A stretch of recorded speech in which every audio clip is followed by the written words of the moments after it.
center of the bone around joints that make it much stronger, but because it's still got empty spaces, the bone stays light. Does that make sense? So it keeps the bone light and it strengthens the bone. And we do this at the ends of every bone where the bone joins or articulates with another one, strengthening that articulation, but keeping the bone light. So that's cancellous bone. It's just little bony plates growing into the center of the bone, forming a sponge-like look, spongy bone. And compact bone, we looked at last week and we saw that it's formed concentric circular layers. We'll look at more like that in a minute. Blood, of course, the matrix is plasma, as I've said, and plasma is 90% water. So basically you could say that plasma, or that water, is the matrix for blood, right? So it's pretty straightforward. The cell types are white and red cells. There are a number of types of white cells. Hemopoietic tissue. Hemo, blood. Po, to make. Right? Hemo, blood. Po, make, to make. To make blood. That's what that means. Hemopoietic, to make. Blood-making tissue. Right? So, learn your roots, prefixes, and suffixes, everybody, and hemopoietic just leaps out of the page. Jumps right out. Look at me. We know that hemopoietic tissue is bone marrow. So bone marrow is really quite interesting. When you're a child, a little baby, all your bone marrow is red. And all of it is producing, right, is helping your body live and producing red blood cells.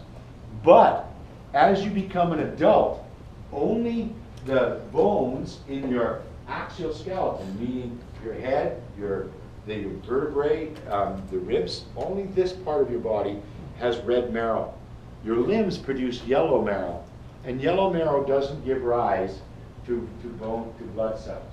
So you have a lot more blood cell production as a baby. It makes sense, of course, because you're trying to grow, and the amount of energy it takes to grow is huge. So you have all of these blood cells being produced. So as a baby, all your body is red marrow, and it all produces blood cells. As an adult, just the core of your body is red.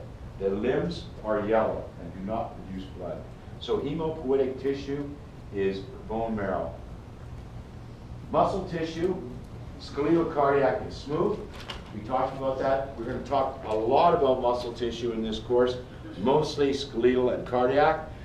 When we get to physiology, we'll talk a lot about smooth.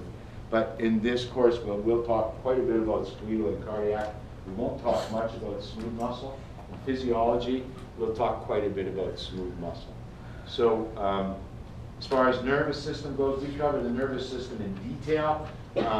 Come the nervous system, so we'll be covering all the cells and nervous tissue in great detail when we cover the nervous system, so you don't really have to worry too much about that right now. Structure, when we look at skin, where are we at as far as time? 6 minutes? Yeah.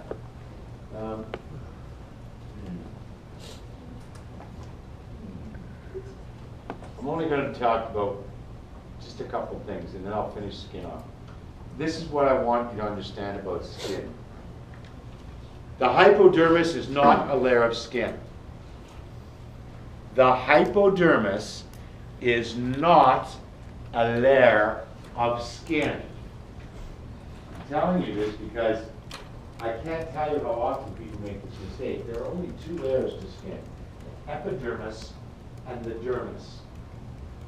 2 layers, epidermis and dermis.